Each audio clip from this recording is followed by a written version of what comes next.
Assalamualaikum warahmatullahi wabarakatuh. Pagi ini setelah selesai penyaluran, kita sedikit akan berbincang-bincang dengan relawan yang super luar biasa dari Cimahi. Namanya Kamaludin Boy, nama sosial medianya. Baik, pagi ini kita akan membahas tentang kerelawanan. Mungkin kita tanya langsung saja dengan sesosok yang lagi fokus membawa mobil ini. Mal? Ya bang. Oke. Menurut kamu sih arti relawan itu apa sih? Relawan sih. Rela? Ya rela. Rela untuk apa sih? Rela meluangkan waktunya, menyisihkan hartanya, memberikan energinya, pikirannya, idenya, dan lain sebagainya. Untuk apa? Untuk melihat senyum mereka yang mungkin ya rata-rata lagi hilang gitu ya, di saat bencana atau di saat ada hal-hal yang mereka rasakan dan membuat mereka sedih. Disitulah relawan harus hadir. Untuk apa? Untuk memberikan kebahagiaan untuk mereka. Itu sih relawan. Rela, harus bisa rela gitu. Ya sama sih, kalau bagi saya relawan itu ya aktivitas yang mengutamakan keikhlasan, yang mana keikhlasan seseorang itu yang tahu hanya dia dengan Allah Subhanahu. Kalau kamu gabung relawan tuh udah sejak kapan dan ngapain sih kamu gabung relawan? Aku gabung relawan dari 2014. Dari 2014 sampai hari ini dan seterusnya. Insya Allah akan jadi relawan, khususnya di relawan rumah zakat ini gitu ya. Dan untuk ditanya untuk apa sih ya gitu ya gabung relawan, yang harus meluangkan waktunya gitu kan, harta, pikiran dan lain sebagainya gitu kan. Ya bagi aku sendiri, apa sih barusan deh? Ngapain sih kamu gabung relawan? Ngapain sih aku gabung relawan? Ya aku ingin, intinya lah ya, aku tuh gabung relawan tuh ingin lebih bersyukur aja sih di saat hidupku seperti ini. Dan nyatanya di saat aku gabung relawan, aku ikut aktivitas relawan gitu ya, ikut aksi sana sini, dan nyatanya aku sangat beruntung sekali gitu hidupku yang sekarang tuh. Jadi itu untuk lebih bersyukur gitu di saat aku lagi ya mungkin ya namanya hidup ya, biasa di bawah atau di atas gitu kan, lagi ada uang dan gak ada uang. Di saat aku ikut relawan, aku lebih bersyukur. Sebab apa? Di luar sana lebih banyak yang bisa dibilang hidupnya lebih menengah ke bawah daripada aku gitu. Jadi alhamdulillah aku lebih bisa bersyukur semenjak gabung relawan. Bukan semenjak gabung relawan sih, lebih bersyukur saat udah gabung relawan gitu. Udah lama gitu, juga Bang. ya? Udah Iya. 6 tahun berarti? 6 tahun bang. Udah mirip anak SD gitu. Udah lulus kita. Udah lulus ya? Iya. Kalau saya mah udah SMA saya ya. 10 tahun. Beda umur kita. Ya gabung relawan itu bagi saya, kenapa harus gabung relawan dulu ya?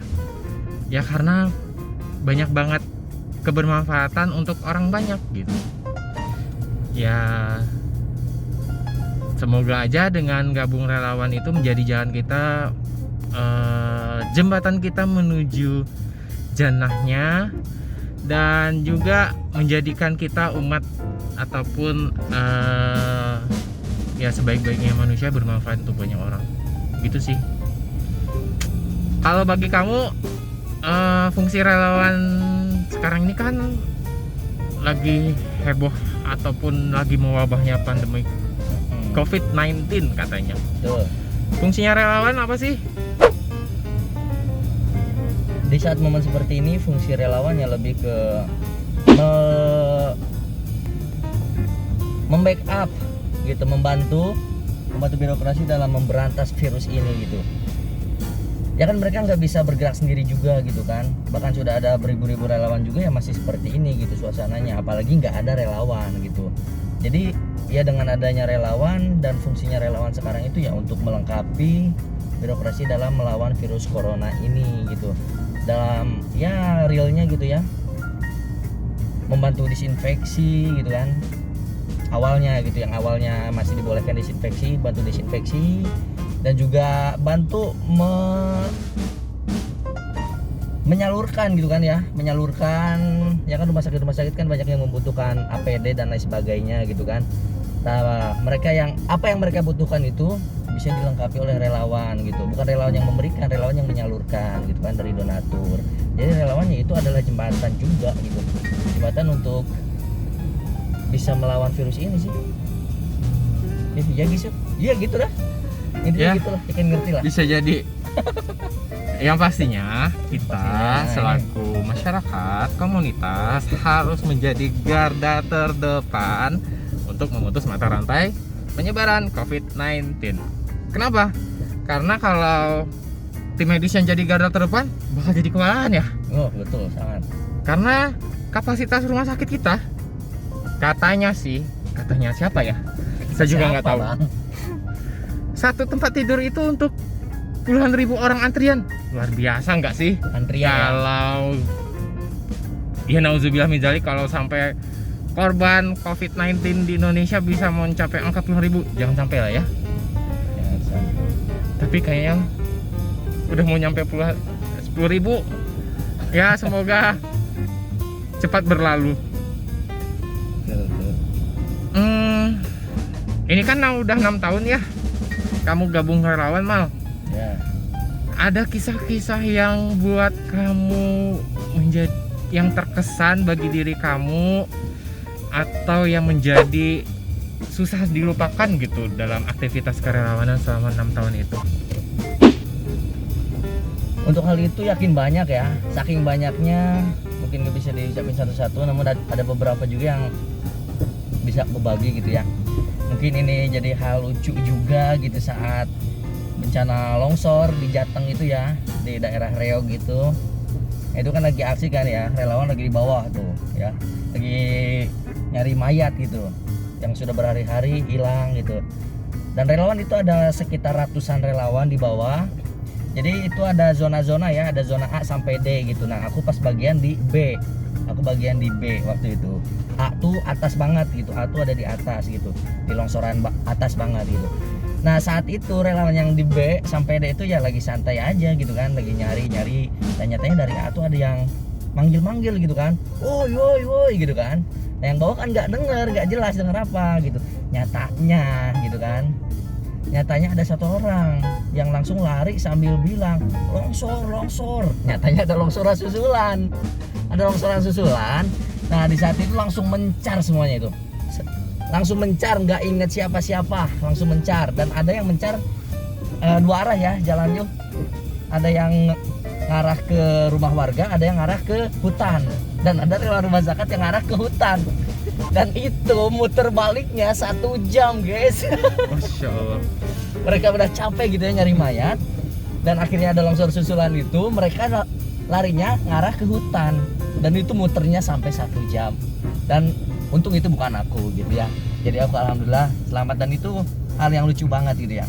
Untuk hal-hal yang sangat berkesan banget ya saat di Bali menurutku sih, bagiku saat Gunung Agung Bali gitu ya, itu 2017 aku berangkat dari Bandung bawa mobil jemput anak relawan Jember.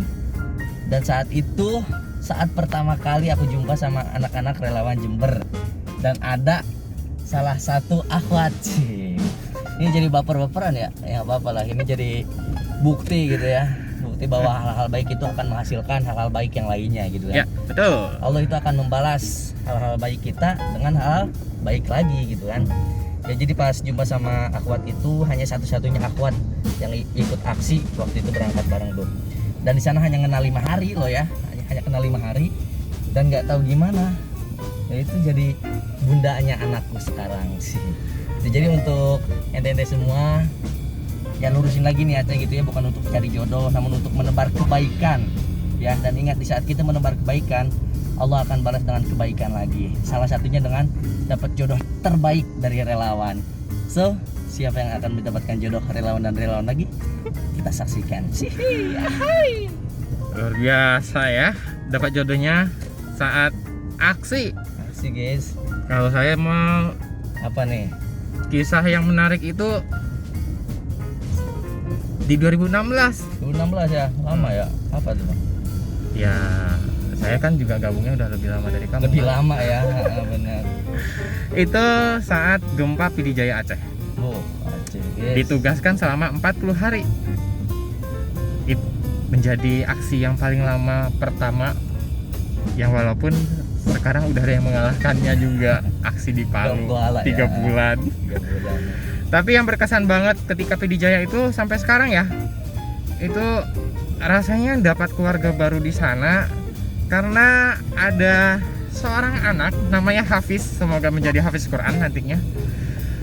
Sekarang itu usianya udah 7 tahun, 6 atau 7 tahun, udah SD kelas 1. Jadi sampai sekarang itu tuh si Hafiznya itu yang anggap saya kayak keluarganya sendiri aja. Dia manggilnya Om Ari. Dan yang herannya 2016 kejadian, saya balik ke Bandung itu 2017. Selama saya di 2017 itu beberapa kali bolak-balik itu ya, setiap kali mau ditugaskan itu, sehari sebelumnya pasti dia nelfon. Dia nelfon nanyain, Om Ari kapan ke Aceh lagi.